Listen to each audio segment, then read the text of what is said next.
بسم اللہ الرحمن الرحیم۔ السلام علیکم۔ Subscribe my YouTube channel. سمود ایک مشہور قبیلہ ہے جس کو ان کے جد امجد سمود کے نام کی مناسبت سے سمود کہا جاتا ہے۔ سمود اور جدیز دونوں بھائی ہیں۔ یہ عاشر بن ارم بن سام بن نوح علیہ السلام کے بیٹے تھے۔ سرور کائنات صلی اللہ علیہ وآلہ وسلم جنگ تبوک پر تشریف لے جاتے ہوئے وہاں سے گزرے تھے، اور یہ قوم سمود عاد کے بعد گزری ہے، اور یہ بھی عادیوں کی طرح بتوں کی ہی پوجا کرتے تھے۔ اس لیے اللہ تعالیٰ نے انہی میں سے اپنے ایک بندے اور رسول حضرت صالح علیہ السلام کو ان میں مبعوث فرمایا۔ آپ نے ان کو ایک اللہ کی طرح بلایا اور کہا کہ اللہ تعالیٰ ایک ہے اور اس کا کوئی شریک نہیں،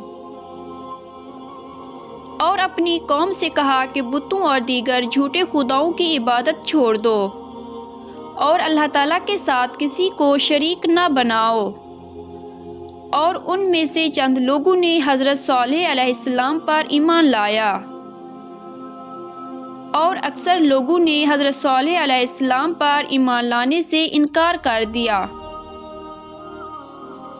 اور قول و فعل کے ساتھ ان سے بری طرح پیش آئے اور ان کو قتل کرنے کا منصوبہ بنایا،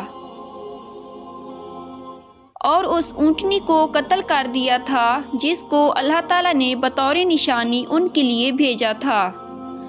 بس اللہ تعالیٰ نے ان کو بڑے غالب قوی کے پکڑنے کی طرح پکڑ لیا۔ اللہ نے حضرت صالح علیہ السلام اور ان کی قوم سمود کے متعلق ارشاد فرمایا ہے، اور قوم سمود کی طرح ان کے بھائی صالح علیہ السلام کو بھیجا۔ تو حضرت صالح علیہ السلام نے کہا کہ اے قوم، خدا ہی کی عبادت کرو اور اس کے سوا تمہارا کوئی معبود نہیں۔ تمہارے پاس تمہارے پروردگار کی طرف سے ایک معجزہ آ چکا ہے، یعنی یہی خدا کی اونٹنی تمہارے لیے معجزہ ہے۔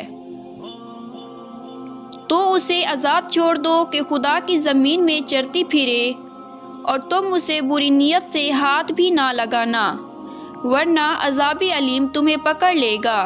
اور یاد تو کرو جب اس نے تم کو قوم عاد کے بعد سردار بنایا اور زمین پر آباد کیا کہ نرم زمین سے مٹی لے لے کر محل تعمیر کرتے ہو اور پہاڑوں کو تراش تراش کر گھر بناتے ہو۔ بس خدا کی نعمتوں کو یاد کرو اور زمین میں فساد برپا نہ کرو۔ تو ان کی قوم میں سردار لوگ جو غرور رکھتے تھے غریب لوگوں سے جو ان سے ایمان لے آئے تھے، کہنے لگے بھلا تم یقین کرتے ہو کہ حضرت صالح علیہ السلام اپنے پروردگار کی طرف سے بھیجے گئے ہیں؟ انہوں نے جواب میں کہا کہ بے شک جو چیز وہ دے کر بھیجے گئے ہیں ہم اس پر بلا شبہ ایمان رکھتے ہیں۔ جو سردار مغرور تھے کہنے لگے کہ جس چیز پر تم ایمان لائے ہو ہم تو اس کو نہیں مانتے۔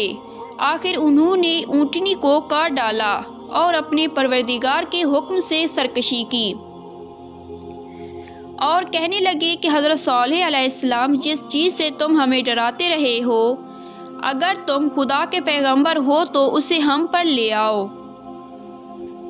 تو ان کو بھونچال نے آ پکڑا اور وہ اپنے گھروں میں اوندے پڑے رہ گئے۔ پھر حضرت صالح علیہ السلام ان سے نا امید ہو کر پھرے اور کہا کہ اے میری قوم، میں نے تم کو خدا کا پیغام پہنچا دیا اور تمہاری خیر خواہی کی، مگر تم ایسے ہو کہ اپنے خیر خواہوں کو دوست نہیں رکھتے۔ قوم سمود نے بھی رسولوں کو جھٹلایا۔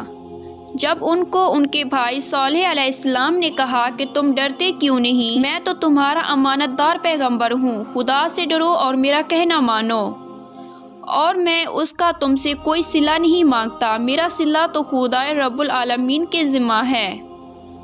کیا جو چیزیں تمہارے یہاں میسر ہیں ان میں تم بے خوف چھوڑ دیے جاؤ گے، یعنی باغ اور چشمے اور کھیتیاں اور کھجوریں جن کے خوشے لطیف اور نازک ہوتے ہیں، اور تکلف سے پہاڑوں میں تراش تراش کر گھر بناتے ہو۔ سو خدا سے ڈرو اور میرے کہنے پر چلو، اور حد سے تجاوز کرنے والوں کی بات نہ مانو۔